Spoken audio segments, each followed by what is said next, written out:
Salam cinta penuh dengan kedamaian. Ya, ini hari Selasa lagi. Dan emang waktunya untuk karma dan reinkarnasi.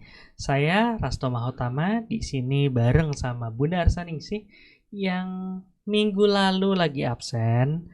Hari ini nggak absen nih. Hari ini kita datang untuk bawain materi yang judulnya karma, reinkarnasi, dan balas budi.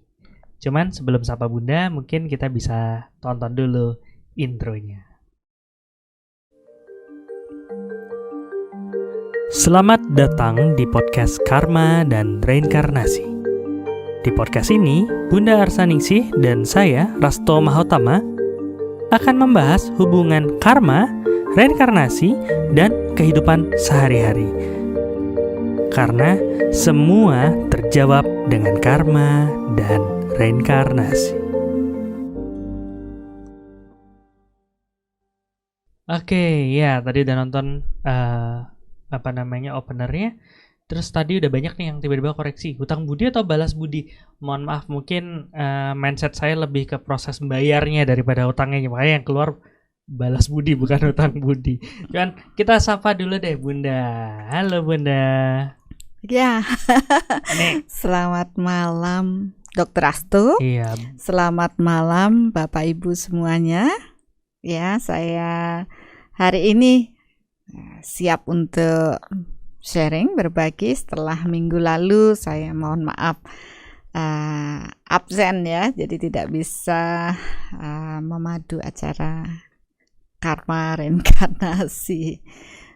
Dan mudah-mudahan ya apa yang ingin Bapak Ibu tanyakan, silahkan ya di chat berhubungan dengan karma, reinkarnasi, dan hutang budi. Hutang budi. Nggak salah lagi, nggak salah lagi. Nggak salah. Udah langsung ada yang chat nih, salah tuh bukan itu. Iya. Oke, sebentar. Dan seperti biasa saya mau bilang kalau acara ini totally free, tidak dipungut biaya. Tapi kalau misalnya Bapak Ibu ada yang merasa mendapat manfaat dari acara ini dan mau support kita lebih baik, kita bisa membuka donasi. Harusnya tim editor udah bikin ada sudah ada rekeningnya. Silahkan, karena ya seperti yang kemarin kita bicarakan itu membantu proses pertumbuhan. Nanti Bunda mungkin lebih banyak cerita tentang proses itu ya. Tapi kayak nggak di episode kali ini. Nanti kita bikin satu episode khusus lain waktu panjang deh. Soalnya Bun kalau kita cerita. Oke. Nah, saya nggak tahu nih, agak kurang konsen karena kayaknya radiasi kangen orang-orang gara-gara kemarin nggak ketemu sama Bunda. Oke, kita masuk ke materinya. Sekarang ini kita ngomongin tentang hutang budi. Nah, hutang budi ini satu proses yang banyak ditanyakan sama orang gitu kan. Walaupun dia nggak langsung ngomongin tentang proses hutang budi, tapi ada nggak sih pengaruhnya hutang budi ini sama karma sama reinkarnasi? Kan kalau kita lihat di saya coba cari di internet gitu, hutang budi itu intinya adalah kita ada seseorang yang membantu kita memberikan sesuatu tapi tidak terbalaskan. Jadi dia masih berutang. Jadi menurut itu adalah satu hutang budi.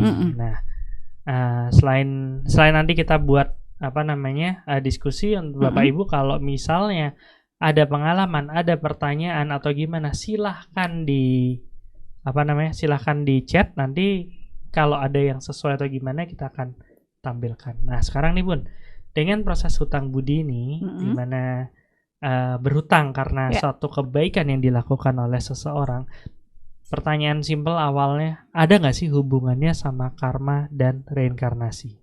Oh jelas ada. Jelasnya tuh jelas gimana? Jelas sekali ada. Ya jadi beberapa orang melihat ya sisi hutang. Kalau ini kan hutang tuh dibagi menjadi ya katakanlah yang berfisik dan non berfisik ya. Seperti ini hutang budi berarti dia berhubungan dengan kebaikan.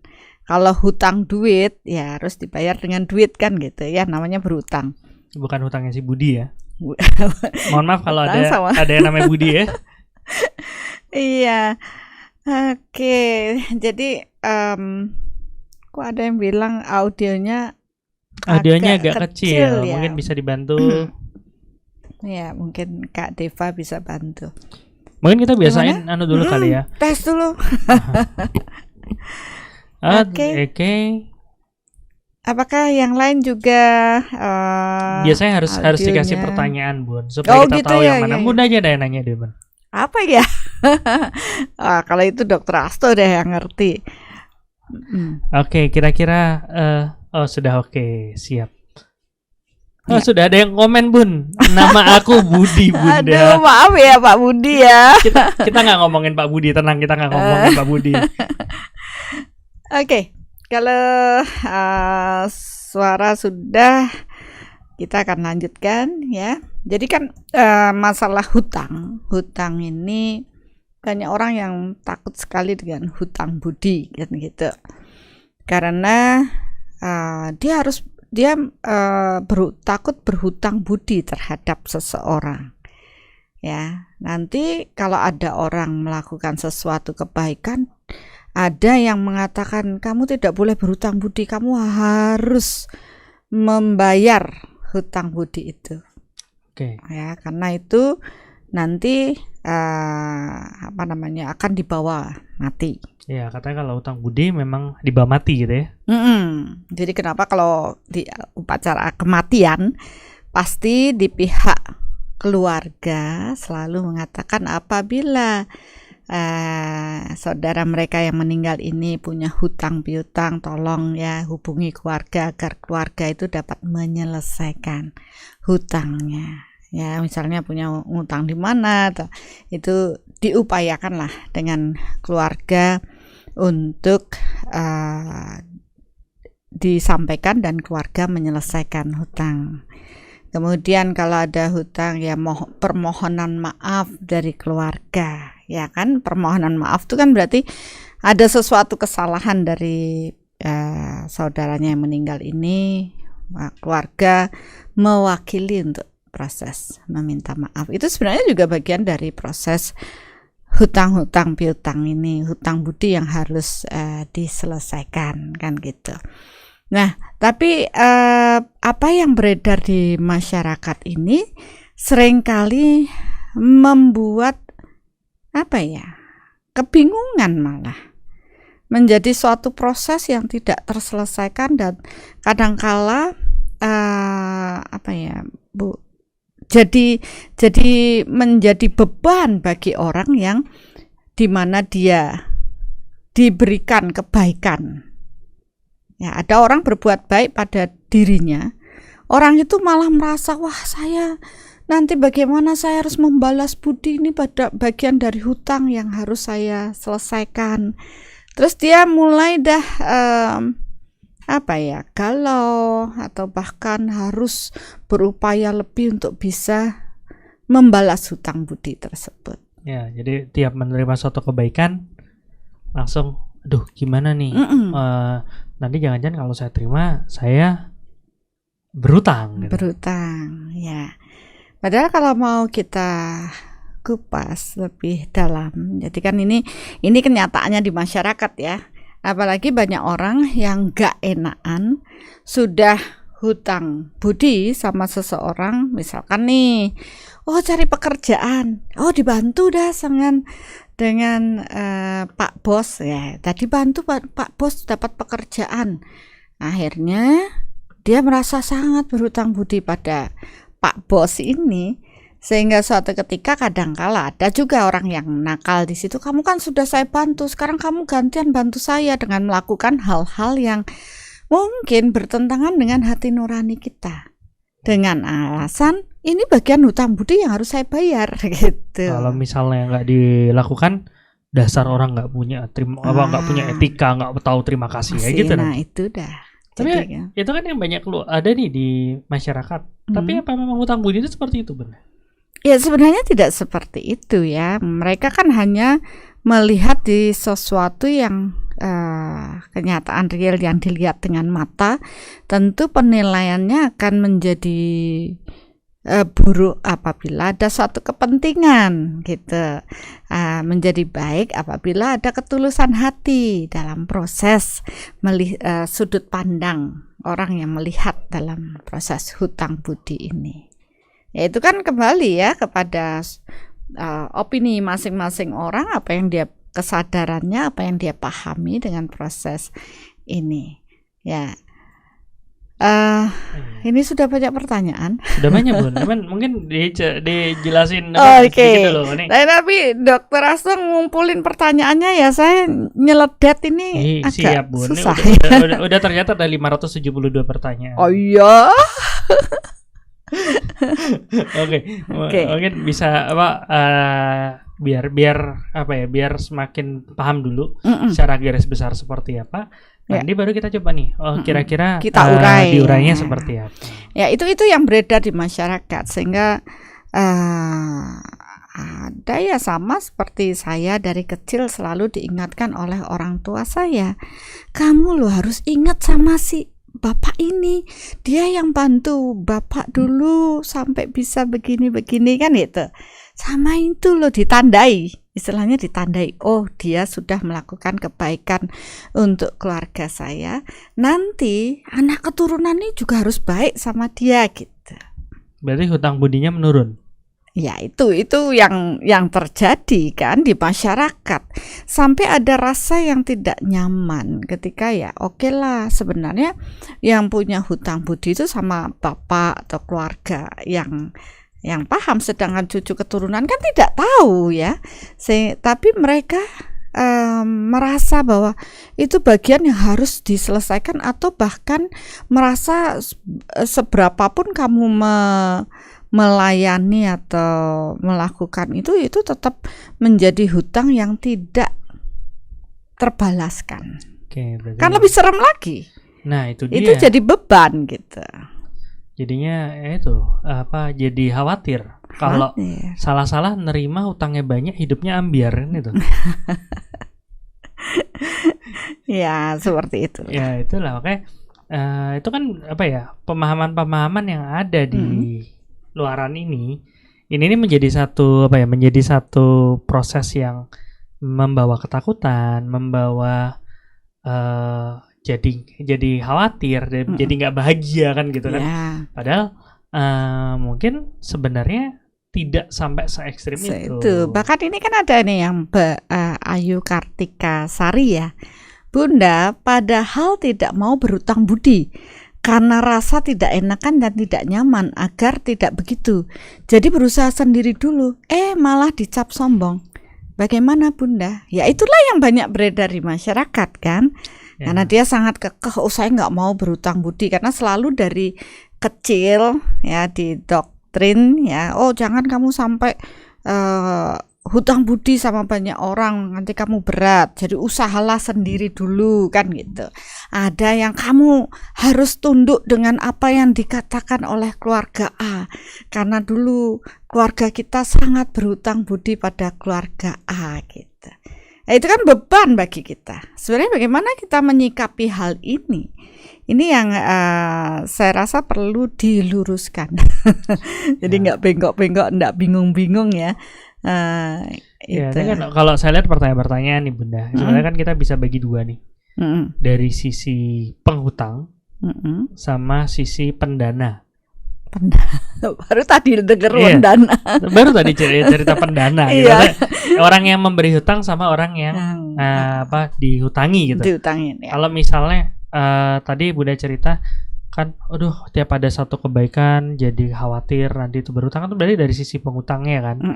Terus ada orang yang menerima kebaikannya, tapi ada juga dari sisi orang yang membagikan kebaikan. Ternyata kan kalau dari sudut pandang kita ini yang beredar di masyarakat aja dulu ya. Iya. Nah, nanti kita baru jelaskan bagaimana sih proses sebenarnya. Realita ya kan kemarin ini kan balik lagi ke yang kemarin Kiaf share yang kita sharing sama Pak Kiaf itu, ternyata realitanya itu tidak seperti apa yang kita lihat secara berfisik kan gitu. Nah, dari sisi yang pendana. Nah, dari pendana, Itu orang yang melakukan kebaikan. orang yang melakukan kebaikan, ada yang memang dia punya ketulusan hati untuk berbagi kan, nolongin orang. Tapi di balik itu ada niat-niat, ada yang niat-niat buruk di balik proses berbagi tadi. Ya dibilang udah Jadi dia memberi itu ada dua kemungkinan. Satu memang memberi karena dengan memberi ikhlas. aja. Yang kedua adalah memberi untuk mendapatkan satu Sesuatu keuntungan dalam dirinya dia sendiri. Ada suatu niatan gitu ya di balik semuanya itu. Ada udang di balik rempeyek. Jadi saya mau ngasih, tapi gimana ya? Satu tuh tangan yang begini, tapi yang satu mengkait gitu ya. Jadi nggak ikhlas. Ada niatan di balik dengan memberi ini. Kemudian dari sisi penerima, ya ada yang ikhlas menerima, tapi ada yang nggak mau menerima. Gitu loh. Wah, kalau saya dikasih orang, Bunda, saya harus memberi lebih banyak lagi sama mereka. Itu bagi hutang bagi saya. Saya nggak enakan, saya terus ditolongin terus. Gengsi saya. Karena banyak orang yang merasa ketika dia menerima, levelnya lebih rendah daripada yang memberi. Iya. Ya, gengsi dong. Nah, masa saya menerima bantuan, ya kayak tadi ya cerita ya, sering ngerasa banyak hutang karena sering dibantu. Bukan, tadi mana ya?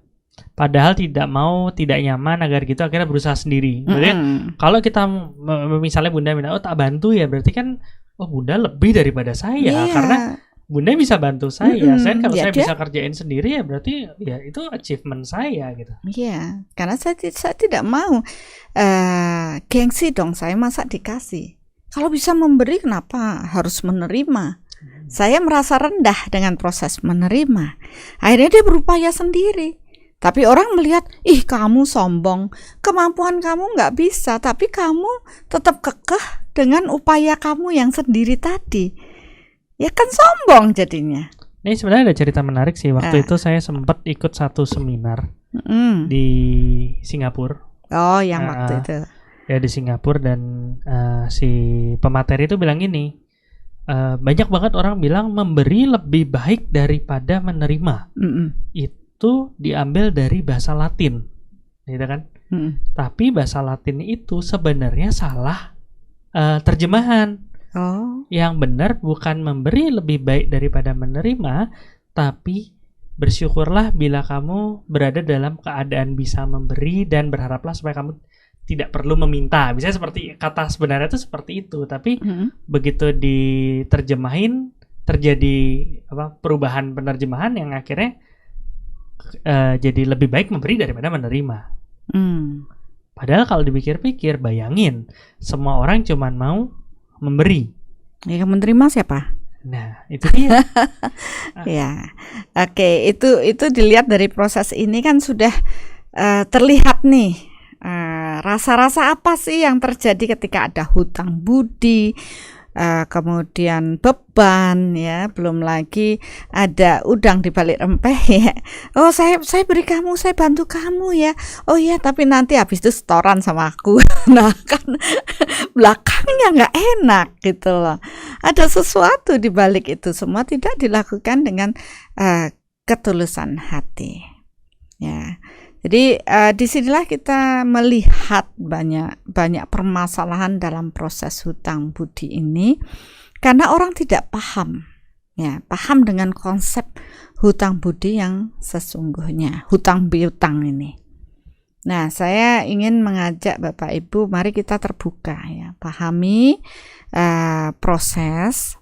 Apa sih hubungannya karma dan reinkarnasi ini dengan hutang budi? Kalau menurut saya kan itu berhubungan, karena kan udah dibilang kalau hutang budi dibawa mati. Nah, habis mati lahir lagi. Berarti dia bawa hutang dong. Ya jelas bawa hutang. Tapi ingat ya, reinkarnasi lahir kembali itu bukan lahir lagi ke pas ke tahun ke belakang, tapi selalu maju ke depan ya.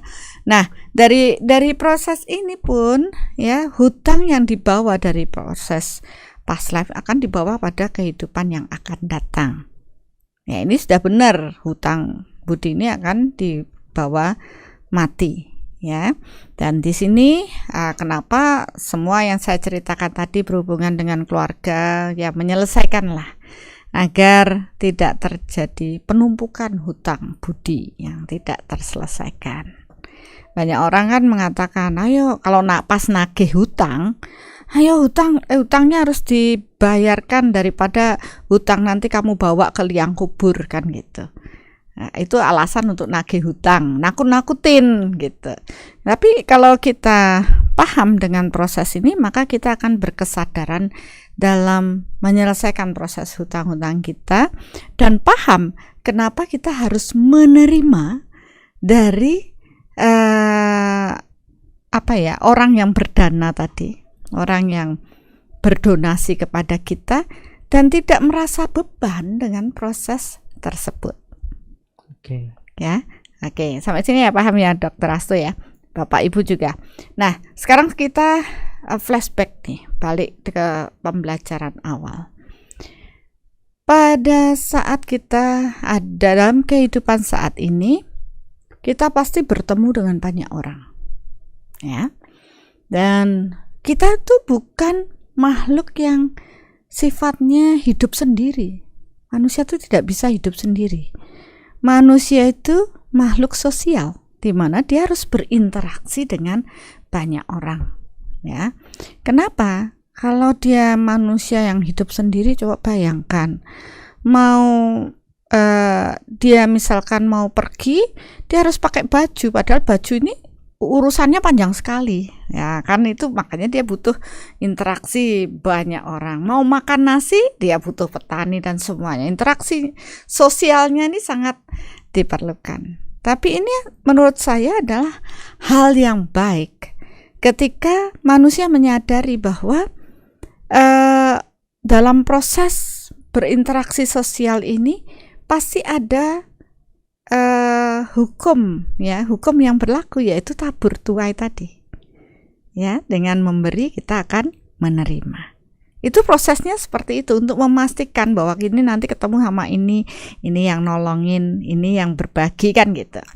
Nah, ketika seseorang melakukan suatu kebaikan, ya, melakukan kebaikan tentu didasari oleh niatan di balik suatu tindakan. Ini yang penting. Banyak orang melakukan kelihatannya baik, tapi di balik ini ada niat-niat buruk, ya. Sehingga ya ini tadi membuat beban bagi orang yang sudah ditolongnya. Jadi mungkin ada kejadian seperti itulah yang membuat banyak orang takut dalam proses berhutang budi. Karena tuntutan setelah dia menerima buah donasi ini, dia seakan-akan sangat berhutang sekali sama orang yang telah menolong dirinya. Dan kalau ada hal yang tiba-tiba dibutuhkan oleh mereka yang telah menolong kita, kita tidak bisa membantu, ya paling tidak setara dengan apa yang sudah mereka berikan pada kita akan terbebani. Ya, banyak orang yang merasa malu di proses tersebut. Nah, karena kejadian trauma-trauma ini, banyak tetua kita mengatakan jangan sampai berhutang budi sama orang. Upayakan untuk selesaikan dengan baik. Tapi kalau saya melihat dari sudut karma dan reinkarnasi, nah ini apa sih salahnya kita menerima kebaikan dari orang lain?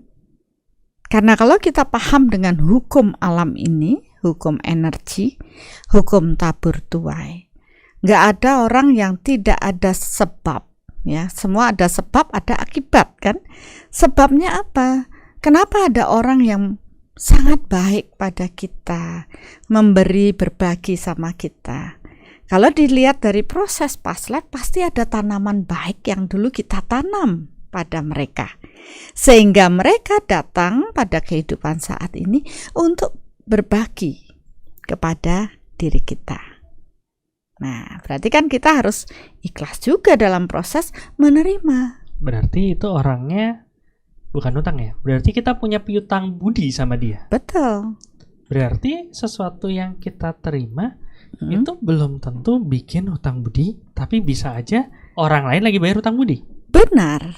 Nah, sekarang kan kita ini kan melihat dulu ya. Kita bijaksana dulu mengamati nih. Ya memang nanti kalau secara dengan pengukuran secara energi dengan soul meter kita bisa tahu kok baru datang, oh saya punya hutang sama dia, hutang budi di past life. Sehingga saat ini saya nggak mau berhutang lagi, ya saya memberikan sesuatu yang baik buat mereka. Ya, jadi tadi kan hanya dari satu sisi ketika seseorang itu menanam di kehidupan yang lalu sehingga saat ini dia layak untuk menuai. Begitu juga proses pada saat Bapak Ibu menerima kebaikan dari orang lain, ya, jangan sombong. Ya kan? Tidak boleh sombong seperti saya kan bisa usaha sendiri. Kalau Bapak Ibu sombong tidak mau menerima kebaikan orang lain, berarti Bapak Ibu menghambat proses kemakmuran bagi orang yang sudah berdonasi tadi. Kenapa? Orang ini sudah saya kasih nih Dokter Asto, terus tiba-tiba enggak saya enggak mau, akan mengalirkah kemakmuran seseorang? Tidak. Jadi sangat berharga seseorang yang mau menerima proses donasi tadi. Mungkin kalau orang yang udah mikir bahwa saya harusnya memberi gitu, bukan menerima, bisa di switch juga pola pikirnya, di mana kita menerima itu sebenarnya adalah memberi kesempatan orang untuk bisa bertumbuh. Benar. Tapi jangan kasihkan malah dikasih terus gitu. Nah, sekarang kan tergantung mindsetnya apa yang terradiasi dalam proses tersebut. Ya, kalau dia males terus bawaannya gini, orang ya sekali ngasih oke lah. Besok datang lagi tangannya tengadah terus, berarti mindset otaknya itu isinya minta terus, bukan memberi. Ya. Nih, sambil jalan nih ada pertanyaan yang mungkin pas nih ya. Dari Esther FS. Izin bertanya, bagaimana menerima hadiah dari orang lain? Apakah itu juga berutang pada orang tersebut? Kan sebenarnya kita lagi bahas ini. Dimana kalau kita menerima belum tentu menjadi utang buat kita. Iya. Ya, jadi pada saat kita menerima hal-hal ya yang baik, kuncinya satu, berkati donasi itu. Itu yang kita selalu lakukan ketika meditasi online kan. Meditasi online ada donasi yang masuk ke yayasan maupun ke meditasi online, kita selalu melakukan proses itu. Karena dengan proses pemberkatan donasi ini kita mendoakan, kita memberi lagi dalam bentuk energi agar proses donasi ini membebaskan hambatan kehidupan orang tersebut. Ya, hambatan kesehatan, kemakmuran, hubungan spiritual, dan kemudian tentunya ini akan kembali berlipat ganda kepada yang memberi donasi untuk kualitas hidup yang lebih baik. Ya, itu proses kalau dalam bentuk materi ya. Bahkan apapun itu semua sebenarnya semuanya dalam bentuk energi. Ya, entah itu pekerjaan, pelayanan, jasa, semua adalah bentuk energi. Jadi kita bisa untuk membebaskan rasa kita tidak nyaman, ya berkati donasi tersebut. Terus ini kan baru satu sisi kalau dulu punya tabungan karma baik, sehingga orang itu datang, dia berbagi ya, memberi kepada kita, karena kita dulu memberi, sekarang kita menerima. Oke. Ya kan ini ada dua. Dalam proses hidup kan ketemunya cuma dua hal itu. Begitu juga saat ini, saya juga mengamati, ya, pernahkah kita datang ketemu punya teman yang kayaknya sih deket gitu ya, tapi gitu, saya punya teman ini yang membuat saya dulu sempat emosi. Karena apa? Setiap kita pergi dia selalu bilang, tenang, aku sudah bawa ATM berjalan gitu. Bawa ATM berjalan. Wih, enak aja. Kok dikit-dikit kita harus gesek ATM-nya untuk dia dan sebagainya. Kan ada rasa dongkol juga gitu. Itu berarti kan waktu itu saya juga belum ikhlas gitu loh untuk berbagi sebenarnya. Sebenarnya sih sederhana aja. Maksudnya kalau anak muda sekarang mungkin ngebosin ngebayarin beli bakso lah yang sederhana gitu. Cuma waktu itu kok jelek banget saya dibilang, saya ATM berjalannya nih gitu. Dulu saya memikir oke lah, nggak apa-apa, yang penting saya yang bayarin kamu. Gengsi sombong juga gitu. Taunya setelah berjalan saya mulai berpikir, ya kalau saya itu dengan yang lain saya berbagi itu rasanya ya oke, saya menyadari saya berbagi. Tapi kali ini kenapa ada rasa ya saya kok tidak nyaman dengan proses saya membagi kepada dia gitu. Waktu itu saya belum orang bilang belum tembus ya, baru belum begitu fokus ke energi ini. Tapi begitu saya sudah mulai fokus di energi, saya mulai mengamati lagi hidup saya baru tahu, ternyata saya berhutang di kehidupan yang dulu. Sehingga saat ini dia datang untuk memastikan saya bayar hutang apa enggak sama dia. Ini kayak yang aneh ya, maksudnya yang tadi Bunda cerita ya. Jadi emang awalnya kita mikir nih orang kok, mungkin Bunda mikir kasarnya, ini orang kok kayak benalu banget sih. Iya betul. Apa-apa minta dibayarin, dibayarin. Padahal ternyata setelah paham realita Bunda yang awalnya cuma ngelihat yang sedikit ini aja, bahwa dia dikit-dikit udahlah Bunda sebagai ATM saya gitu. Terus lama-lama setelah realita Bunda meluas, Bunda baru bisa menyadari bahwa ternyata saya dulu punya utang yang besar banget sama dia. Dan sekarang dengan proses ngelakuin seperti ini adalah proses saya bayar hutang budi juga. Iya, utang budi juga. Jadi ya sebenarnya pengalaman-pengalaman yang saya alami ini kan ya itu proses niteni atau mengamati, kenapa ya yang ini bagus, yang ini kok enggak. Karena kan enggak bisa pukul sama rata. Karena yang begitu antara hutang budi, dulu berhutang nanam baik, menerima baik, ini kan tidak bisa terukur dengan mata kita. Jadi ini jawaban juga ya kenapa kok Bunda nanya, saya punya Bunda kalau ada kasus gini gimana, itu nggak bisa pukul sama rata gitu. Pukul sama rata. Jawabannya ini nggak bisa, karena satu kasus berbeda. Kasus A sama kasus B kelihatannya sama secara realita yang sempitnya, tapi begitu diluasin banyak sekali perbedaannya. Banyak sekali. Ya, dari situ, tapi ini pelajaran yang ini bagus buat saya ya, perenungan saya saking saya jengkel sama teman saya, tapi sekarang saya sudah ikhlas, maksudnya saya sudah paham, iya benar, saya memang dari 4 aspek, ternyata saya juga mengamati, jadi bagus juga belajar 4 aspek ya, jadi kita ngerti, ya saya punya hutang di sini, saya harus memperbaiki sisi ini, karena kan tidak hanya dari sisi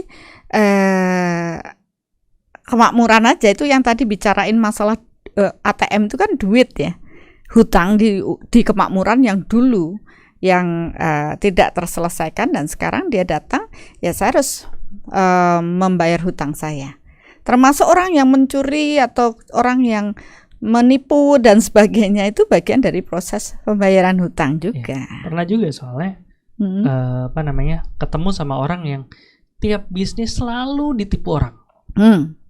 Banyak. Setiap apa-apa tuh selalu tipu orang. Bahkan kalau ketemu sama orang ini, dia nanya, kamu lagi sibuk apa atau gimana? Aku lagi nyoba untuk usaha gini. Hati-hati lo ditipu. Awas lo ditipu. Selalu kayak gitu. Nah, apa berarti kalau dengan penjelasan Bunda ini ada kemungkinan, walaupun seperti tadi Bunda bilang tiap kasus sangat berbeda-beda nih. Ada kemungkinan orang itu punya hutang yang banyak di kehidupan past life ya. Nah, itu bagian dari kemakmuran kan. Nah, kemudian balas budi itu bisa dengan kesehatan. Ya, saya mungkin pernah bahas ini di apa ya? Oh, apa ya? Yang orang sakit terus ke medis atau Oh, ya. apa antara medis dan klinik. Ya itu. Nah, Mungkin nanti apa tim editing bisa ditulis di deskripsinya, dieditin dikit linknya supaya nanti kalau abis nonton ini mau nonton itu bisa. ya. Jadi dalam proses kesehatan itu juga ada seperti itu. Sudah berobat ke A, dokter A, B, C. Nggak taunya sembuhnya dengan katakanlah dokter E gitu, ya. Karena jatuh karmanya dia, hutang proses kesehatannya dia sama-sama dia. Atau banyak penyembuh yang lain kan. Udah diobati sama ini kok nggak sembuh. Nggak taunya berobat di sana langsung sembuh. Karena ada hutang itu juga. Yang bisa menyelesaikan adalah dia. Nah, itu juga bisa seperti itu. Kemudian hubungan, hutang budi hubungan tadi. Kita kan sering nih diskusi kan, ya di soul office. Ini yang itu ada masalah nih. Siapa yang bisa ngebantu menjembatani komunikasi? Nah, ukur-ukur, sama itu, coba itu aja yang suruh ngomong gitu. Begitu dia mengomong berdiskusi dengan si A, hasilnya bagus. Sedangkan dikasih tahu si B, hasilnya jelek ya, karena di sana sudah ada terkaitan proses hutang budi itu. Dia hanya menurut kalau yang ini ngasih tahu, ujung-ujungnya, dulu dia pernah jadi gurunya, sehingga kalau diajari sama ini, dia nurut sama itu gitu. Ya itu banyak sekali prosesnya. Nah, apapun itu di masa lalu, itu kan masa lalu. Akhirnya kan bisa menjawab apa yang terjadi saat ini. Ya, saya hanya ingin mengajak Bapak Ibu, pertama, pada saat kita harus bertemu dengan seseorang, kemudian kita tergerak untuk ada rasa di dalam untuk membantu orang, lakukan dengan tulus. Gak usah pilih-pilih. Begitu ada rasa, saya ingin berbagi, berbagilah. Kita kan tidak tahu. Dulu kita berutang, kita apa, bantulah dia dengan tulus. Ya, jangan ada niat. Habis itu nanti kamu harus bantu saya ya, berarti itu bukan niatan yang baik kan, ya. Jadi itu juga akan terus membuat kita berhutang budi nantinya. Jangan salah. Berarti yang apa istilahnya memberi sesuatu dengan maksud memanipulasi itu bukan orang yang termanipulasi yang akhirnya berhutang, tapi orang yang melakukan itu yang berhutang. Itu nanti pasti dalam entah kapan kehidupan yang kapan dia akan datang untuk nagih hutangnya gitu. Nah, kan ini belum bisa ngukur soul meter. Saya kan memberi jalan, karena ada kasus seperti itu, lakukan dengan tulus. Nah, itu kan baru yang memberi. Begitu juga ketika ada orang yang membagi kemakmuran atau membantu Bapak Ibu, terimalah dengan tulus. Karena apa? Kita tidak tahu dulu mereka berutang sama kita sehingga kita saat ini mereka membayar hutang kepada kita. Terimalah dengan tulus, jangan sombong. Karena ketika orang mau menerima proses pemberian ini, dia bukan berarti lebih rendah daripada yang memberi.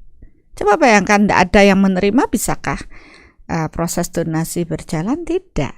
Ya, hukum mengalir kemakmuran juga tidak jalan. Jadi sama-sama penting ini.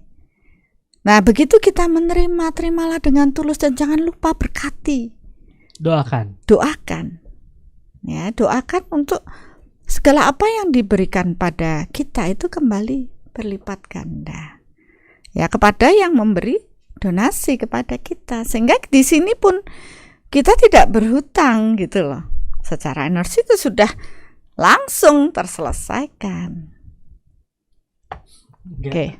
Ada pertanyaan yang yang bikin ketawa. Enggak sih, untuk saya sendiri. Mas Rasul bantu ditanyakan, kalau kita ditipu orang atau dicuri kendaraannya, apa masuk hutang sama si pencuri kepada saya? Tergantung kan gitu, diukur iya. dulu. Kayak Mas Dimas harus belajar soal Ya, motor. karena ada ini bukan gimana, ada yang sesuatu yang baru terjadi saat ini ya. Maksudnya bukan bagian dari past life kita. Bukan dari karma yang terbentuk dari past life, tapi karma baru yang terbentuk saat ini. Ya berarti bisa aja si pencuri itu ini belum nggak ngomongin kasusnya Mas Dimas ya. Bisa aja si pencuri itu yang ya emang nggak ada hutang, nggak ada masalah hutang berhutang, cuman dia saya pengen ini, saya kira nyuri itu ya, akhirnya dia hartanya ini nggak akan hilang sebenarnya, cuman istilahnya diutangin sama dia. Suatu saat nanti akan ada waktunya bertemu lagi, walaupun casingnya mungkin berbeda. Penderitaan yang sama, menderita. Dia akan mengembalikan hal tersebut. Iya. Makanya ya itu dah prosesnya, dan di sini sebenarnya kita belajar untuk ikhlas menerima. Ya, apakah kan ini nanya kalau bisa diukur kendaraan saya hilang, apakah karena karma buruk saya atau gimana? Ya, kalau sepengetahuan kami di Soul, ketika ada kejadian buruk terjadi dalam hidup kita, ya itu bagian karma matang yang harus kita terima. Berarti memang akan ada proses karma matang ya, karena istilahnya kita harus mendapat karma buruk yang matang. Biasanya kalau kami di Soul sudah keukur duluan, sehingga kita bisa jaga-jaga ada apa. Jadi kita sudah mawas diri. Mawas diri itu dengan lebih banyak berserah ya, menerima dan minta maaf, memaafkan, sehingga ya tidak cukup hanya itu, malah nabungnya dikencengin ya, sehingga karma matang itu datang tidak membuat kita sangat terpuruk ya. Ini ada pertanyaan menarik sih. Sekali lagi ngambil kasusnya ini karena ada kasus kan. Ya lebih seru kalau ngomongin ada kasus. Jadi anggaplah ini kan belum tentu nih. Awalnya anggaplah nih Mas Dimas nih kehilangan kendaraan. Anggaplah ini adalah suatu karma baru. Apakah nanti di kehidupan entah kapan dia yang mengambil kendaraannya si orang itu? Kalau misalnya dia sudah belajar dan bisa mengontrol diri dan oke, saya nggak mau ngambil, akhirnya kan nggak terbayar atau gimana? Iya, ya kalau sekarang kan kembali pada proses pertumbuhan jiwa ya, kesadaran. Bisa aja seorang yang dulunya mencuri terus dia punya kesadaran yang bertumbuh dan dia tidak lagi terlibat di sana ya, dia punya bertobat ya, dia menjadi lebih baik. Maka ya kita tidak akan ketemu proses tersebut ya. Tidak harus ketemu lagi dengan penderitaan yang sama. Jadi dia penderitaannya belum tentu kayak kasusnya juga sama juga. Ya masalahnya kalau sekarang kecolongan mobil misalkan ya, siapa tahu besok sudah nggak ada mobil, naiknya jet semua. Masa kecolongan mobil lagi? Ya sama lah, zaman dulu mungkin mencurinya kuda gitu. Sekarang mencurinya sekarang nyari kuda nggak ada yang mau. Adanya mobil ya udah mobil. Maksudnya penderitaan dia dengan proses itu yang akan terjadi. Balik lagi ya, kita big picture-nya. Hutang budi adalah pada saat orang memberi sesuatu yang tidak tidak bisa dibalas, dan ini dipercaya dibawa sampai ke mati. Tapi kan tetap harus lunas, berarti nanti tetap akan tertagihkan lagi kalau waktunya sudah tepat. Oke, terus habis itu di prosesnya ada proses penerima sama proses pemberi. Penerima belum tentu lebih rendah daripada pemberi. Iya. Kan tadi itu kan? Setara sebenarnya. Sebenarnya setara. Jadi kita nggak usah takut-takut menerima, tapi juga nggak usah takut-takut memberi juga. Yang penting niatan di balik itu semua adalah ketulusan dalam proses memberi dan ketulusan dalam proses menerima, itu aja. Karena ketika kita tulus dalam proses menerima, kita akan sangat menghargai proses pemberian tersebut. Ya, dengan doa yang tulus, Tuhan berkatilah orang yang sudah berdonasi ini agar ya mereka telah berdonasi. Itu kan sebenarnya kalau saya belajar dulu aliran energi atau feng shui kan, orang sakit itu orang yang tersumbat. Dengan proses berdonasi dia mengalirkan energi. Begitu juga orang yang pelit itu orang yang sakit karena dia gak mau berbagi kemakmuran. Nah, proses berdonasi adalah proses penyembuhan di kemakmuran. Ya, jadi dia membagikan rezeki kepada banyak orang lain. Ya sebenarnya untuk siapa? Untuk dirinya sendiri. Kalau ada keikhlasan, itu sudah hukum pasti. Dengan memberi, dia akan menerima. Ya, sebenarnya orang berbagi, memberi itu bukan untuk orang lain. Ya itu tadi, orang lain malah beban kok dikasih. Dia merasa kita sombong sampai ngasih dia, misalkan ada yang begitu. Belum tentu apa yang kita berikan sesuai dengan apa yang dia mau. Karena orang menerima butuh kerendahan hati juga. Untuk mau menerima, ya kan? Banyak orang merasa direndahkan ketika menerima. Ini butuh rendah hati. Nah, dari situ kan niatan menerimanya. Ketika dia tulus ya menerima, itu bukan menjadi bagian dari hutang budi. Gitu loh. Ya dia terima, tapi kembali doakanlah. Karena dengan pemberkatan donasi ini ya apa yang diberikan pada saya itu kembali kepada yang memberi. Itu luar biasa itu. Dan di situ banyak yang belum sampai ke sana. Ketangkap juga nih. Dimas lagi langsung dihapus sama dia. Live tuh nggak gampang, banyak banget pertanyaan masuk. Jangan bingung Mas Rasto. Tahu aja pertanyaannya banyak banget saya. Oke. Nih Bun, ini ada satu pertanyaan nih Bun. Kita biar lebih seru mungkin ke pertanyaan. Dari Haruna Oda. Izin bertanya. Apakah ada hutang budi antara pegawai dan kantornya? Atau sebenarnya dengan proses bekerja dan dibayar gajinya berarti udah impas? Soalnya saya punya satu guru, beliau bilang gini, ini dia di puskesmas. Dia selalu bilang gini, tiap rapat, Bapak Ibu semua udah terima gaji kan? Ini kan? Bapak Ibu yang menentukan uang itu haram atau halal. Kalau Bapak Ibu melakukan sesuai dengan apa yang Bapak Ibu terima, uang itu halal. Tapi kalau tidak, uang itu haram. Dia ngomong kayak gitu. Oh, saya langsung, to the point. To the point banget gitu. Tapi ya benar, nilai halal dan haram itu ya tergantung dengan orang dia sudah digaji. Ya dia harus melakukan kewajibannya itu dengan benar. Tapi kalau banyak bolong nggak melakukan kan dia makan uang haram. Akhirnya dia tidak ada barter yang tepat dalam proses ini. Ya sebenarnya dalam proses ini bukan lagi ya pekerja dengan pegawai. Selama salary atau gaji itu diberikan dengan layak, kan ada UMR, ada ini, ada bonus. Apalagi kalau sampai memberi bonus itu kan luar biasa si bos ini. Ya mau nggak mau ya pegawainya pasti bersyukur dong punya bos yang baik. Ya bukan berarti ini ada hutang karena dia memberikan yang terbaik. Ya kalaupun nanti si pegawai ini ingin melayani yang lebih baik kepada bosnya, sah-sah saja kan. Ya tapi bebaskan diri dari rasa hutang. Ya maksudnya bebannya itu yang dibebaskan. Ya ada seseorang yang aduh saya nggak enak banget, semua sudah dibantu, kapan ya, sampai kapan saya harus melakukan hal yang ekstrim gitu ya untuk mengekspresikan bahwa dia tuh sangat berhutang budi. Bagi saya enggak perlu seperti itu. Karena bukan yang terlihat ini yang menjadi ukuran dia berhutang dan tidak, tapi proses batinnya.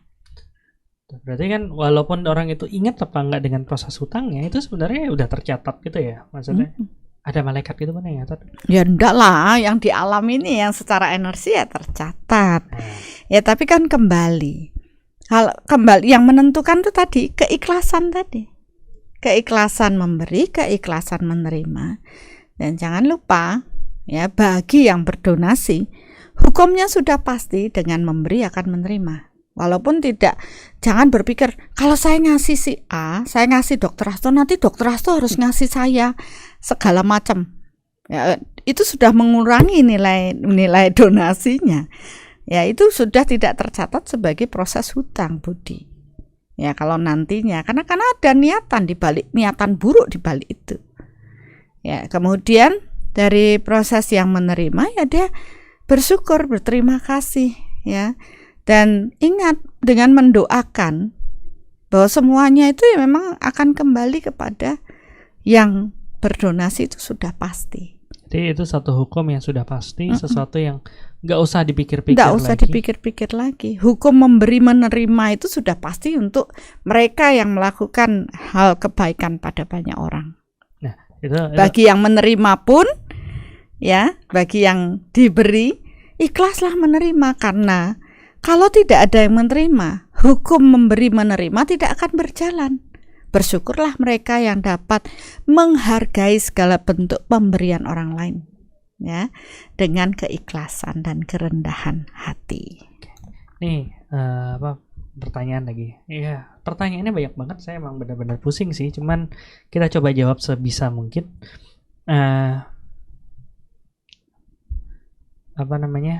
Putri Erawati, kapan hutang budi bisa dibilang lunas? Kapan hutang budi bisa dibilang lunas?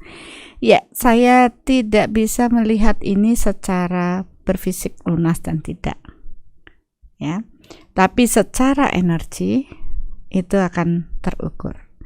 Sebenarnya lunas dan tidak itu tergantung pada saat keikhlasan dalam proses action. Segala sesuatu dilakukan dengan proses ikhlas dan berserah kepada Tuhan, itu akan tidak membekas. Ya, istilahnya tidak ada lagi yang menjadi beban. Tapi kalau kita tidak dasari dengan niatan yang tulus, ikhlas dan berserah kepada Tuhan, ini yang sering masih melibatkan ego kita. Dan untuk bisa melepaskan ego itu harus benar-benar kenal dulu jati diri ya. Benar. Jadi kita akan lihat, oh yang ini ikhlas, oh yang ini ada niatan di balik. Nah, orang yang ikhlas dalam proses ikhlas dan berserah, ya, melibatkan kekuatan Tuhan, inilah yang membuat nanti proses hutang-hutangnya terbayar dengan selesai dengan sendirinya. Karena sejatinya kita sendiri sebagai manusia adalah makhluk spiritual yang juga tidak bisa bekerja sendiri dalam setiap proses spiritualnya, harus melibatkan kekuatan Tuhan dalam proses kehidupannya secara spiritual. Jadi secara spiritual maupun secara sosial, manusia tetap membutuhkan interaksi dalam proses ini. Berarti itu satu proses yang memang sudah berjalan, yang nggak usah terlalu dipikirin. Nggak usah dipikirin. Ya, nanti kalau terus mikirin hutang piutang, kita pusing kan? Jadi trauma. Jadi tadi takut minta tolong sama orang. Jadi jadi kekeh nanti, yang saya nggak mau berhutang budi sama orang, saya mau usaha sendiri. Padahal kita harus membuka diri karena memberi kesempatan orang-orang untuk membayar karmanya kepada kita gitu. Jadi jalani aja hidup dengan damai, dengan penuh rasa syukur. Kalau kita punya lebih ya berbagilah. Yang penting niatan kita selalu berbagi. Kan hutang itu tidak hanya duit toh. Bantulah semua orang, semua makhluk kan. Dengan kita memenuhi diri kita dengan cinta, mencintai seseorang, menerima kehadirannya, itu lebih luar biasa daripada kita ngasih duit. Duit 1 juta 1 hari habis. Tapi hal baik, cinta kasih yang kita bagikan pada banyak orang, itu akan diingat sama orang itu seumur hidupnya gitu loh. Cintai semua orang. Tapi jangan sampai itu dilakukan supaya kita diingat gitu aja ya. Oh iya, beda. Ada yang nanya soal ini. Ini pertanyaannya menarik ya. Dari Pangeran Bajera. Saya suka memberi tapi berharap mendapat karma baik. Kalau itu gimana, Bunda? Nah itu sudah salah duluan. Gini, ya saya tahu niatan Bapak Ibu semua baik. Ya, ndak munafik kok orang tuh berbuat baik tuh ya pingin dapat karma baik kan? Ya, tapi landasilah perbuatan baik ini dengan niat yang tulus. Ya, ingin mendapat karma baik itu sudah pasti. Nggak usah dituntut, alam ini pasti akan memberi. Hukumnya sudah jelas. Dengan memberi kita akan menuai. Tapi ingat lagi, bukan yang memberi si A nanti yang saya harus dapat dari si A. Tidak, bebaskan itu. Ya. Tapi secara energi begitu kita memberi kita sudah dapat kok sebenarnya. Jadi nggak usah lagi pikirkan mau dapat dia mau nolong kita, nanti dia nggak nolong kita sakit hati ya, karena kadang-kadang kan orang di situ udah tak tolongin loh itu satu keluarga, masa ada masalah gini saja mereka nggak mau nolongin saya. Nah gitu kan namanya donasinya perbuatan baiknya sudah tercemar. Sudah tidak didasari oleh niat baik, ada sesuatu. Mungkin waktu ngasih donasi ada tulisan kecil di pojok bawahnya syarat dan ketentuan. Ya memang proses berdonasi ini cukup panjang ceritanya. Bahkan kalau kita bahas di kemakmuran ya, ini kan aspek. Ini kan kita bahas permukaannya ya. Padahal sebenarnya kalau kita ngomongin di 4 aspek yang kemakmuran, wah, itu seru banget. Lagi. Ya, karena kita akan diajari di mana menanam yang baik dan bagaimana prosesnya sehingga kita tidak menimbulkan masalah di kemudian hari. Seperti itu. Nah, ini oke. Tapi sebentar nih, Bapaknya tuh masih bingung. Oh, masih bingung. Ya, maksudnya gini tadi ya, Pak siapa tadi yang nanya. Berdonasilah pada banyak orang, tolonglah, bantulah banyak orang, ya. Tapi buang niatan untuk dapat karma baik. Ya. Istilahnya hukum alam ini sudah jelas dan pasti. Dengan memberi, dia akan menerima. Ya, enggak usah pikirin mau gimana atau dapat baik, dapat buruk. Yang penting niat tulus dalam berbagi. Dan dalam proses ini jangan lagi mikirin nanti habis dapat ngasih terus orang itu mau pakai hal baik atau hal buruk, nggak usah dipikirin. Ya, tetap aja dengan niatan tulus berbagilah.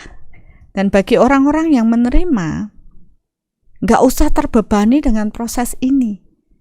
Doakan saja agar siapapun yang berbagi pada saya, karena hukumnya kan sudah pasti, mereka akan menerima kebaikan dalam kehidupannya. Jadi kita juga tidak terbebani dengan proses menerima, ya, terbebani dengan hutang budi, karena alam ini sudah pasti akan menyelesaikan proses tersebut.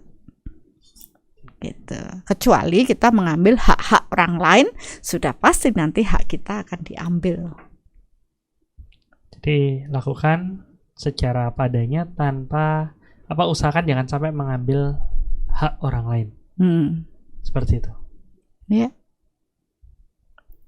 Termasuk gaji tadi yang dibilang gurunya itu, ya benar dia ngomong, ya kamu gajinya sudah sekian dengan ini kewajibannya, ya kan? Tapi kalau kewajibannya tidak dilakukan, hanya dilakukan 1/3, berarti yang 2/3 itu dia mengambil hal lebih kan? Harusnya dia cuma gaji 1/3 aja gitu.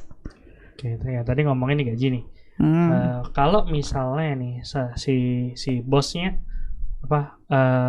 leadernya udah bilang, oh yaudah nih aku kasih uang lembur kan itu kan, uang lembur untuk nambahin proses nih project yang harus diselesaikan. orang yang terima uang lembur itu tapi dia nggak Tidak. pakai untuk lemburnya itu, gitu kan? Nah, itu Nah, sudah mengambil. itu kan sudah mengambil, berarti dia menerima sesuatu tapi tidak Imbangi diimbangi dengan memberi sesuatu. Berarti di sini uangnya ini menjadi satu hutang yang memberatkan dia. Benar. Tanpa disadari kan? Jadi bukan hanya dinilai pada saat ada orang memberi itu tadi hutang budi membantu dengan banyak, tidak. Yang kecil-kecil seperti itulah yang harus kita pahami. Ya, belajar dari sesuatu yang sederhana aja dulu. Karena itu kalau kecil-kecil dikumpulin juga lama-lama jadi sedikit-sedikit, lama-lama jadi bukit. Nggak terasa hutang kita banyak. Pertanyaan yang bagus juga nih dari Sony Adam Saputra. Bunda, gimana caranya agar kebaikan yang kita berikan tidak memberatkan orang lain atau menjadi hutang budi? Bagaimana caranya agar kebaikan yang kita berikan tidak memberatkan orang lain atau menjadi hutang budi? Apakah peran itu ada di kita atau peran itu ada di penerimanya? Yang bagaimana si penerima ini pada saat menerima harus gimana supaya ini nggak jadi hutang? Atau memberinya yang harus melakukan sesuatu supaya itu nggak memberatkan dia? Ya, kuncinya pada pemberkatan tadi. Ya, sebenarnya pada saat memberi, ya, pada saat menerima, kunci pertama adalah ketulusan hati menerima atau memberi, ya. Dan proses yang berikutnya yang terpenting melibatkan kekuatan Tuhan. Bahwa kita tuh hanya sebagai saluran loh untuk memberi, dan saya juga menerima. Oke, walaupun memang siapa tahu kita dulu berhutang dan sebagainya, ya selesaikan dengan proses bersyukur dan berterima kasih. Doakanlah orang-orang yang memberi kepada kita, dan doakanlah orang-orang yang kita beri. Kan itu jadi dua pemberkatannya. Ya, coba amati aja, mungkin Bapak Ibu kalau sebelum ini belum mengamati pada proses meditasi online, tolong besok ya amati ya. Kita belajar sama-sama. Pada saat pemberkatan yang pertama adalah terima kasih pada orang yang menerima. Saya menerima donasi nih dari Yayasan Cahaya Cinta Kasih.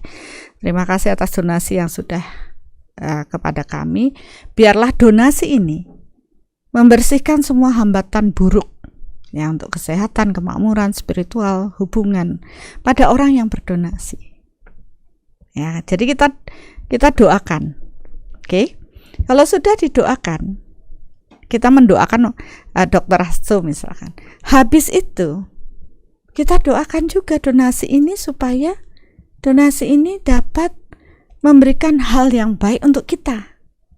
Kan niatannya tulus, orang sudah memberi, tulus juga untuk kita gunakan.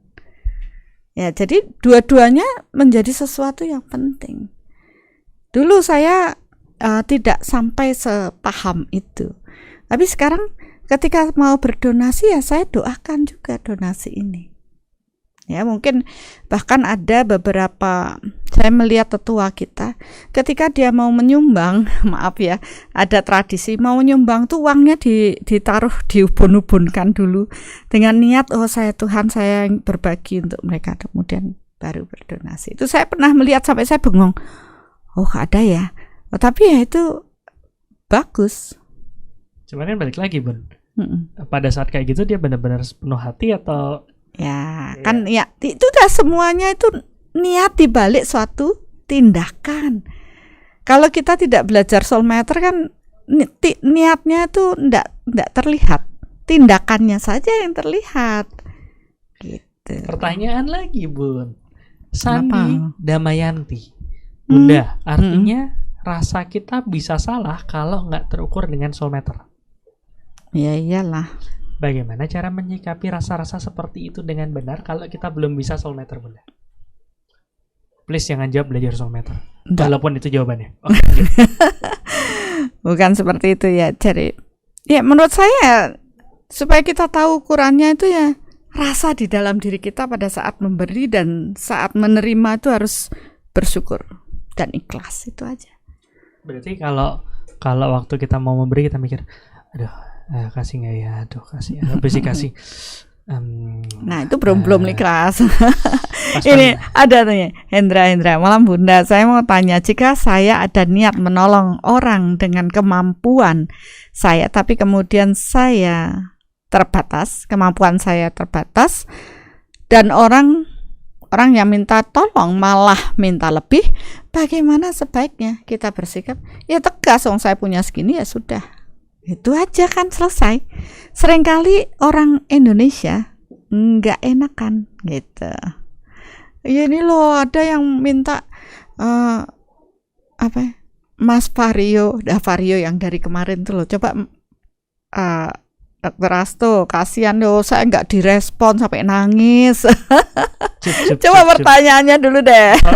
Kalau banyak juga ya sebenarnya yang belum bisa terjawab, Bunda. Oh begitu banyak ya. Sekali. Saya cuma kasihan aja sampai dikomenin loh sama lifelong learner. Ya, sabar Mas Vario sambil. Pertanyaannya beliau, saya hutang ke alam semesta, gimana cara membayarnya? Pertanyaan berikutnya, sering dicuri cintanya, gimana biar nggak dicuri cintanya? Disimpan cintanya. Ini yang mana nih yang mau dibahas nih? Ya, saya berutang pada alam semesta. Semua orang berutang pada alam semesta. Bagaimana saya menyelesaikannya? Berbuatlah baik. Itu aja, selesai. Sebenarnya kita lahir ini berutang karena perbuatan kita yang buruk. Nah, kalau kita sudah tidak berutang, ya berbuatlah baik. Itu aja. Terus ada lagi, ya kita harus tegas ya. Tegas itu bukan berarti kejam. Ini beda.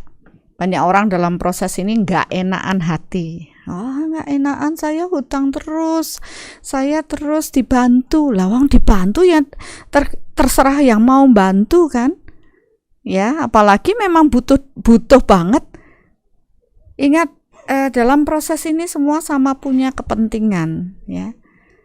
Orang membantu, ya tentu orang punya membantu itu dia sudah punya niat tulus untuk berbagi ya, dan dia butuh ruang untuk mengalirkan donasi, yaitu kemakmurannya.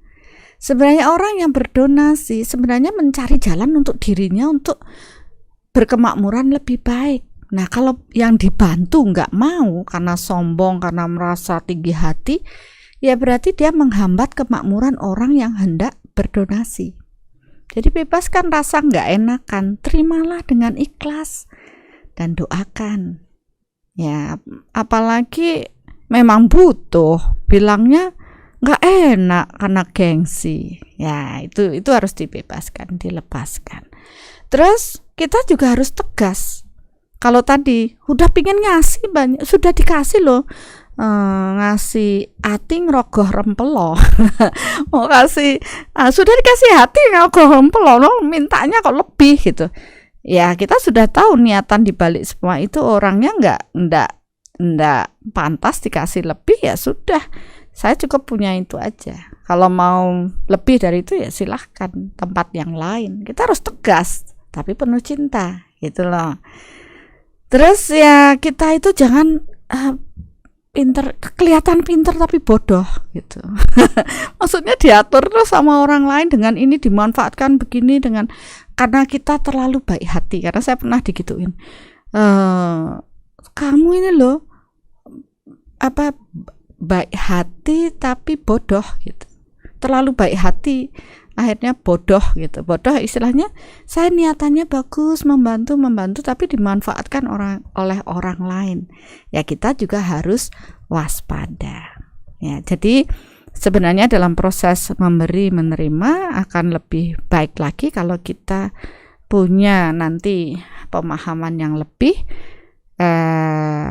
memberi di tempat yang tepat, memberi pada waktu yang tepat, memberi dengan rasa yang tepat ya, dan tentunya memberi sesuai dengan apa yang dibutuhkan pada saat yang tepat tersebut.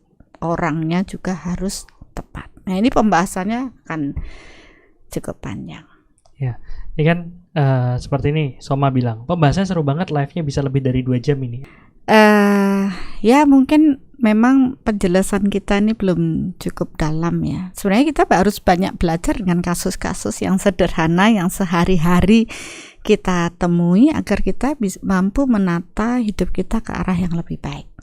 Sejatinya semua orang ingin menjadi lebih baik, cuma mereka tidak tahu harus bagaimana. Nah, disinilah dengan pembelajaran yang di YouTube ini atau yang online tentu lebih detail daripada yang ada di sini yang kita sharingkan saat ini. Dan itu nanti kalau misalnya ikut kelas langkah awal mengenal jati diri, masuk juga ke grup Telegram, di situ diskusinya lumayan, apalagi banyak teman-teman yang sudah dari SDP segala macam, itu lebih seru lagi. Ya, apalagi kalau sampai ke workshop Soul Matter, Bapak Ibu akan bisa mengukur ya. Oh, ternyata saya berhutang sama dia, pantas dah dia seperti cerita saya, kita akan ikhlas untuk berbagi dengan mereka. Bahkan ketika kita punya uang lebih, kita bisa melihat ya tempat yang tepat di mana saya dulu berhutang banget sama dia, walaupun dia tidak mengatakan membutuhkan uang, tapi saya dengan keikhlasan saya paham saya berhutang dengan dia dan saya menyelesaikan hutang saya. Ya, dengan proses ini tentu membuat kita ya proses hidup kita menjadi lebih baik. Terus tadi ini juga donasi proses, mungkin ya ini sesuatu yang baru berhubungan pemberkatan. Tadi ada yang bertanya itu sudah lewat delay, boleh nggak saya berkati sekarang? Boleh, secara energi tidak ada batas ruang dan waktu. Begitu ada kesadaran kita bertumbuh, mari kita lakukan ya dengan keikhlasan ya. Ini kan kita naik kelas, tidak hanya sekedar memberi tapi melibatkan kekuatan Tuhan. Ada yang nanya, kalau saya tidak, tadinya saya hanya ya semoga rezekimu dimudahkan gitu ya, karena sudah memberi, saya hanya mendoakan supaya rezekinya dimudahkan.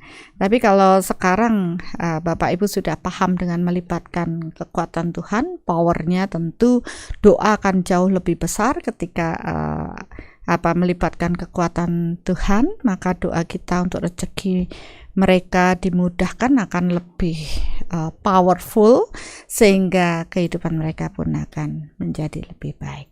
Ya, memang beda antara doa-doa biasa dengan secara energi ya, dengan kita melibatkan keterhubungan dengan Tuhan, itu jauh lebih powerful.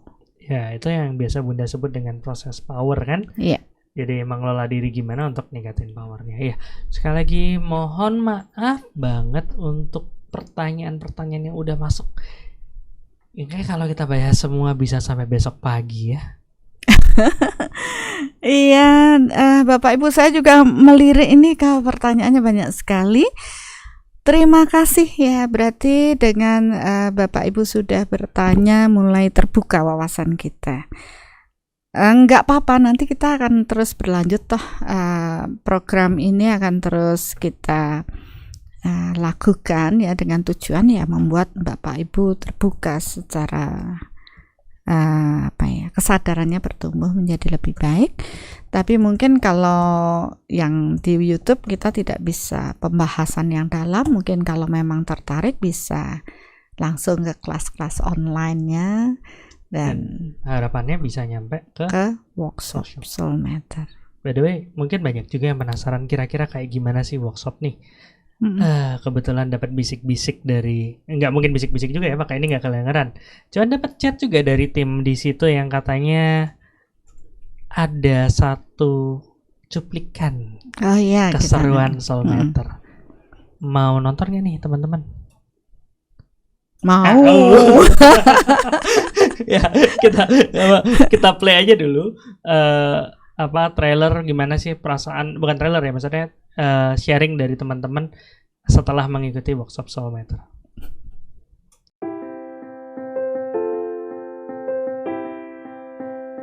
Saya Sandy, saya kalau tinggal sih di Serpong ya, tapi kerjanya di Jakarta. Saya pertama kali kenal soul tuh dikenalin sama temen gitu.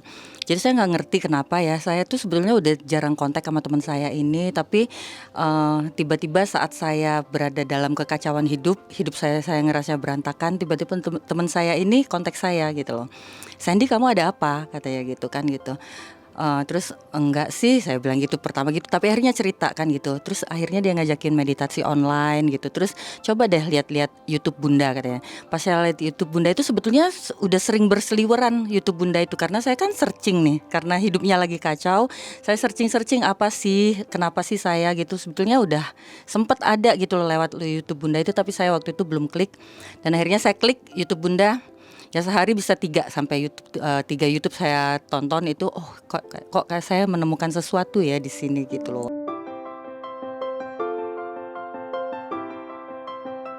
Saya ngerasa bersyukur banget ya. Saya sempat merasakan ini bahwa saya tahu gitu loh, Tuhan cinta sama saya.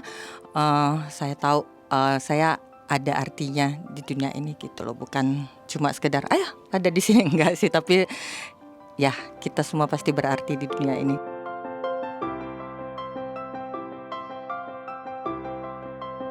Yang persisnya pertama, saya tidak akan pernah menyalahkan keluar gitu ya. Saya pasti akan iniin ke dalam diri saya sendiri, dan terus terang aja ini sangat mempermudah hidup ya ternyata gitu. Selama ini kan kayaknya kita banyak pilihan kan gitu ya, bener nggak sih ini, bener nggak sih, tapi egonya kan gede ya gitu ya. Udah kita milih sesuai ego kita, mungkin bukan sesuai kehendak Tuhan. Tapi sekarang kan udah dikasih tahu nih, ini loh kehendak Tuhan, ya terserah kamu mau atau enggak kan gitu ya. Jadi kayaknya nggak banyak beban sih, nggak usah mikir lagi hidup, ya udah jalan aja gitu loh. Tinggal, kalau mama saya bilang, tinggal melenggang di atas bumi katanya gitu.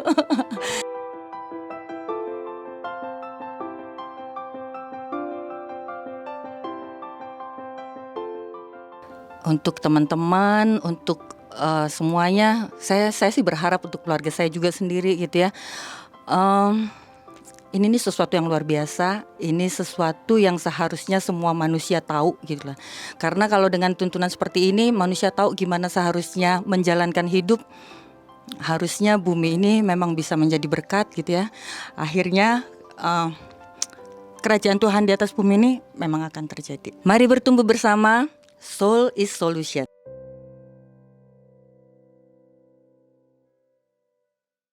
Oke, ya tadi keseruannya teman-teman yang udah ikut workshop Soul Matter, dan memang apa ya, kita coba Kok merinding ya? apalagi ini Saya rambut berdiri semua. lagi. Nggak kelihatan, nggak di zoom soalnya. Nah, Haru lihat videonya jadi kangen tempat itu lagi. Jangan terbuai masa lalu ya Mbak Evi. Nggak, ya prosesnya kita tetap kita ngelakuin proses workshop Soul Matter, walaupun banyak yang minta bisa ayo dong dilakuin di Jakarta segala macam kan gitu, karena apalagi dibilang udah nggak PSBB, tapi kita tetap lakukan proses Soul Matter untuk sekarang lebih aman Fokus, untuk ya. dilakukan, lebih fokus dilakukan di Bali. Tapi ya untuk ikut Soul Matter ya harus ikut langkah awal mengenal jati diri. Kebetulan nih Bun, ada komen yang menarik sebelum kita masuk ke closing ya. Iya. Dari Ibu Lia Siti Calia. Ini biasanya pembahasan beliau luar biasa nih. Bunda, yang memberi dan menerima harus ada ijab kabulnya mungkin ya Bunda. Yang memberi meniatkan memberi tanpa pamrih, yang menerima dengan tulus, bersyukur dan mendoakan kembali. Merinding. Ya dong, saya juga merinding. Iya, terima kasih Ibu Lia ya. Ya, sebenarnya itu sudah ya tertuliskan di semua kitab.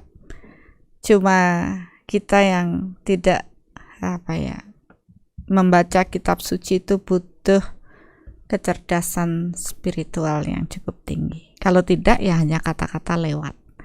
Jadi sebenarnya proses kita adalah memaknai dari apa yang sudah tercantum di kitab, agar kita dapat lebih berkesadaran dalam melakukan segala sesuatu di kehidupan kita. Bukan hanya secara lahir, tapi seimbang secara batin, yaitu dapat kita pahami dengan konsep energi tadi. Maka saya tidak ingin membahas sesuatu yang teoritis dan bagaimana. Yang saya bahas adalah kehidupan kita sehari-hari, agar dalam menjalankan semua proses hidup kita tidak sekedar melakukan saja, tidak sekedar ikut-ikutan saja, tapi kita paham, ya, kita benar-benar melakukan dengan ketulusan hati karena kita paham mengapa itu harus kita lakukan dan bagaimana proses secara batin atau secara energi ini bekerja di alam ini. Ya, itu yang luar biasa. Terima kasih masukannya Bu Lia. Mudah-mudahan yang lain juga bisa mempunyai pemahaman sampai di situ. Saya copy dulu ini satu hal yang bagus sekali. Oke. Sip. Dan seperti biasa saya pengen nanya kata-kata penutup, tapi kok kayak tadi itu Bunda tuh kayak gitu tunggu ditanya dulu gitu loh. Waduh, kecepatan nih. Enggak. Ya, ini memang itu ada closing yang dari Bunda dan ya harapannya nanti kita terus bertumbuh, teman-teman Bapak Ibu juga terus bertumbuh jadi lebih baik lagi. Nah, sebenarnya untuk proses diskusi kali ini saya udah sempat bikin rap. Enggak. Tak pikir mau nge-rap nih. Itu nanti di channel saya satu. Oh, gitu. Saya udah nyoba bikin summary-nya. Tapi saya coba kan, memang hutang budi memang masuk akal, benar-benar nggak bisa disangkal. Tapi awas, kalau dipakai nakal, tinggal nunggu waktu kapan terjengkal. Wow. Kalau dapat kiriman paket, langsung catat di notepad, kasih pengingat biar lengket, udah berasa jadwal piket. Siap-siap nih, mau balas nih gitu. Ada nggak yang kayak gitu? Ayo. Tapi ada yang make balas budi untuk alasan ambil kemudi, anggap orang lain jadi abdi, paksa lakukan walau sebenarnya tak sudi. Nah itu yang bahaya itu. Bahaya itu. Ada juga yang salahkan diri terus saat dibantu, merasa berhutang, bikin buntu, padahal memang orang itu bayar hutang tepat waktu. Yang tadi kita ceritain bahwa itu proses menerima itu bisa jadi itu proses orang itu yang bayar hutang. Yeah. Karena memang semua harus dilihat dari banyak sisi, nggak bisa cuman kisi-kisi. Dari itu kita atur pikir dan emosi, ya coba pahami esensi. Wow. Jadi emang prosesnya harus seperti itu. Iya. Udah. Oh, kalau itu otaknya isinya apa ya, Dokter? Ada neuron, ada nggak tahu lah. Luar biasa. Ya, mungkin itu aja untuk teman-teman semua. Terima kasih udah stay tune di YouTube Bundar Saningsih. Jangan lupa ikut online meditationnya besok dan setiap Rabu. Ya, sambil ngamati ya proses pemberkatan. Jadi ada pembelajarannya juga, biar nggak sekedar numpang lewat saja. Jam 19.30 Wita. Kemarin ada yang protes, disebutinnya cuma 19.30 aja, pas standby ternyata bukan di Wita. Sekarang dikasih tahu benar-benar 19.30 Wita, 18.30 WIB. Waktu lain silahkan Google sendiri. Oke ya.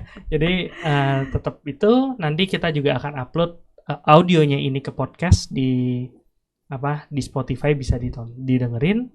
Dan untuk yang kepo sama kelas online bisa ke jatidiri.online. Ya, kalau yang kepo sama tadi pantunnya itu enggak diupload Nanti diupload. Oke, ya. Iya, terima kasih Bapak Ibu untuk hari ini. Dan mari bertumbuh bersama.